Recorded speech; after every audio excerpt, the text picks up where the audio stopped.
اسرائیل کے غزہ میں فلسطینیوں پر جاری حملوں میں وحشیانہ شدت آ گئی ہے۔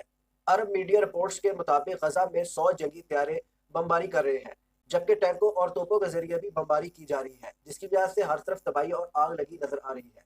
اسرائیل کے حملوں میں شہید فلسطینیوں کی تعداد 7,000 سے تجاوز کر چکی ہے۔ غزہ میں اسرائیل کی جانب سے بدترین جنگی جرائم کا سلسلہ جاری ہے۔ فلسطینیوں کی رہائش گاہوں کو نشانہ بنایا جا رہا ہے۔ اس وقت سوشل میڈیا پر وائرل ویڈیوز میں دیکھا جا سکتا ہے کہ بلند و بالا عمارتیں اسرائیلی حملوں کے بعد منٹوں میں زمین بوس ہو رہی ہیں، جن میں موجود کئی معصوم فلسطینی شہید ہو رہے ہیں۔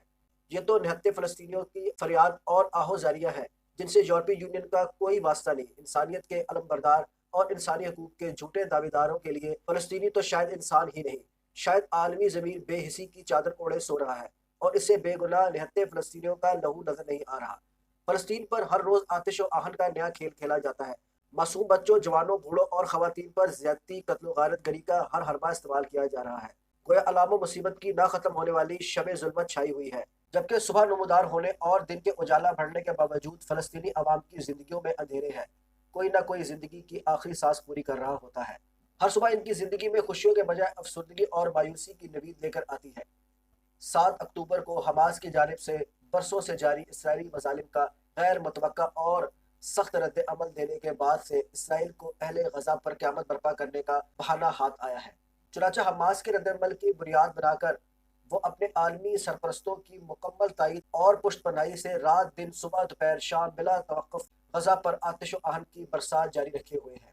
امریکہ کے صدر جو بائیڈن نہ صرف خود تمام حقائق کو پس پش ڈال کے غزہ میں جاری اسرائیل کی جانب سے انسانیت کے خلاف جاری بدترین جرائم کی حمایت کر رہے ہیں، بلکہ انہوں نے خصوصی دلچسپی لے کر مظلوم فلسطینی مسلمانوں کے قتل عام کی تائید میں اپنے اتحادیوں برطانیہ، فرانس اور جرمنی کو بھی میدان میں اتار دیا ہے، اور امن و انسانیت کے یہ سارے علمبردار مل کے انتہائی شفاقی کے ساتھ مظلوم فلسطینیوں کی لاشوں پر کھڑے ہو کر نہایت ڈٹائی کے ساتھ اسرائیل کے حق کے دفاع کا گیت گا رہے ہیں۔ سوال یہ پیدا ہوتا ہے کہ آخر کیسا یہ دفاع ہے جس کی مار بے گناہ نہتے اور عام شہری اور ان کے معصوم بچے سہ رہے ہیں؟ کیا ہسپتالوں میں انکیوبیٹر میں سانس لینے والے نوزائیدہ فلسطینی بچوں کا نہایت بے رحمانہ قتل بھی اسرائیل کا حق دفاع ہے؟ کیا اسرائیل اور اس کے انسانیت سے عاری سرپرستوں نے فلسطینی بچوں کو دہشت گرد اور حملہ آور ڈکلیئر کر دیا ہے؟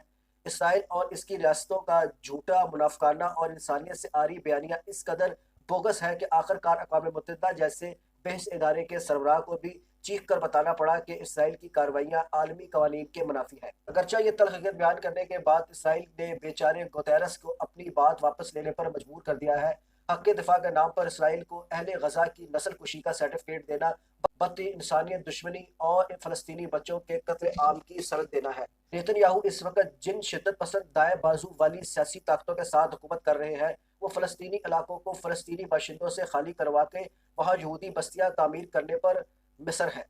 2018 میں نیتن یاہو نے پارلیمنٹ میں ایک قانون پاس کروا کر اسرائیل کو صرف یہودی باشندوں کی قومی ریاست میں تبدیل کر دیا، جہاں کسی غیر یہودی کو حق خود ارادیت حاصل نہیں ہوگا۔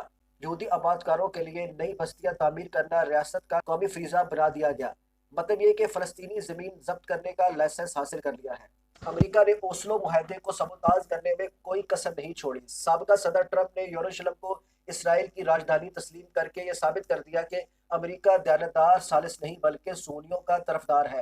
کچھ تجزیہ کاروں کا خیال ہے کہ اوسلو معاہدے کے دوران مرکزی مسائل کو مستقبل میں طے کرنے کی اسرائیلی تجویز کو منظور کر کے فلسطینی قیادت نے بھاری بھول کی۔ اسرائیل کی سرحدوں، فلسطینی ریفیوجیز اور یروشلم کے مجوزہ فلسطینی ریاست کے دارالحکومت بنانے کے فیصلوں کو آخری مرحلے کے مذاکرات تک مؤخر کر دینے کی رابن کی تجویز کو عرفات کو مسترد کر دینا چاہیے تھا۔ اب اس دلیل میں وزن نہیں ہے کہ فلسطینی اسرائیل کو تسلیم نہیں کرتے۔ حقیقت یہ ہے کہ فلسطینی اتھارٹی اسرائیل کو تسلیم کر چکی ہے، لیکن اسرائیل نے فلسطینی ریاست کا حق دینے سے انکار کیا ہے۔ دیرین حالات حماس نے اسرائیل کے خلاف جنگ جاری رکھی ہے، لیکن کیا ایک چھوٹے سے گروہ کو جسے اسرائیل، امریکہ اور بعض دوسرے ممالک دہشت گرد تنظیم قرار دیتے ہیں، فلسطینیوں کو نمائندہ مان کر فلسطینی آبادیوں پر قہر نازل کرنے کی اجازت دی جا سکتی ہے؟ کیا اسرائیل اور اس کے دوست کبھی اس پہلو پر بھی غور کریں گے کہ حماس نے ایک اسرائیل کے خلاف اعلان جنگ کر رکھا ہے تو اس نے غزہ کے 24 لاکھ فلسطینیوں کو بھی اپنی دہشت گردی کے زور پر یرغمال بنا رکھا ہے؟ اسرائیل اگر ہر درمی چھوڑ دے تو مشرق وسطیٰ میں امن دور نہیں ہے۔ اسے فلسطینی اتھارٹی کے ساتھ کیے گئے خود مختار فلسطین کے قیام کا مطالبہ پورا کرنا چاہیے۔ اقوام متحدہ کی سلامتی کونسل جنگی جرائم کی عالمی عدالت اور انسانی حقوق کی تنظیم جنگی جرائم کو روکنے اور مجرم اسرائیل کو کٹہرے میں لانے کے لیے اپنا کردار ادا کرے۔ اس وقت اسرائیل کا جوابی حملہ جاری ہے، لیکن کیا محض غزہ پر قبضہ کرنے سے اسرائیل کا انتقام پورا ہو جاتا ہے؟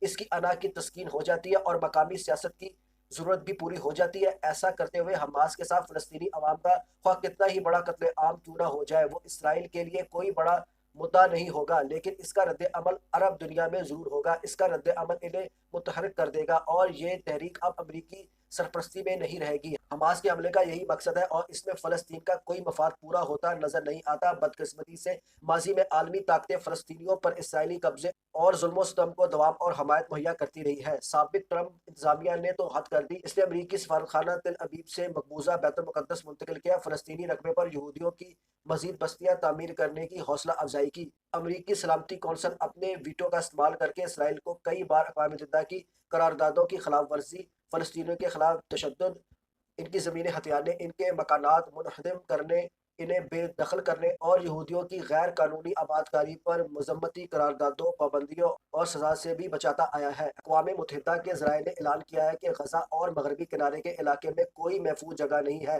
غزہ مکمل طور پر مسلسل بمباری کی زد میں ہے، انسانیت سسک رہی ہے، ہسپتال تباہ ہو چکے ہیں، شہریوں کے لیے انسانی زندگی کے ہولناک المیے، اسپتالوں میں زخمیوں کی بڑی تعداد، ادویات اور میڈیکل آلات ختم ہو گئے ہیں۔ اسرائیل نے پانی اور بجلی کا نظام منقطع کر دیا ہے اور خوراک کی قلت ہولناک صورتحال اختیار کر گئی ہے۔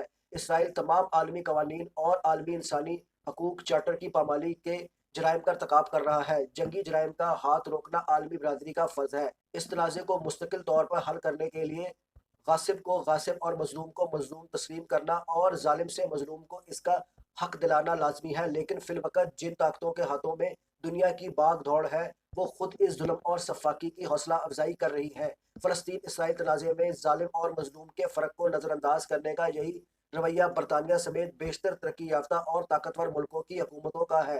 تاہم حکمرانوں کی اس ہٹ درمی کے باوجود سچائی اپنے آپ کو منوا رہی ہے اور اسرائیل اور مغربی ملکوں سمیت دنیا بھر میں انصاف پسند لوگ اس درندگی اور دھاندلی کے خلاف آواز بلند کر رہے ہیں۔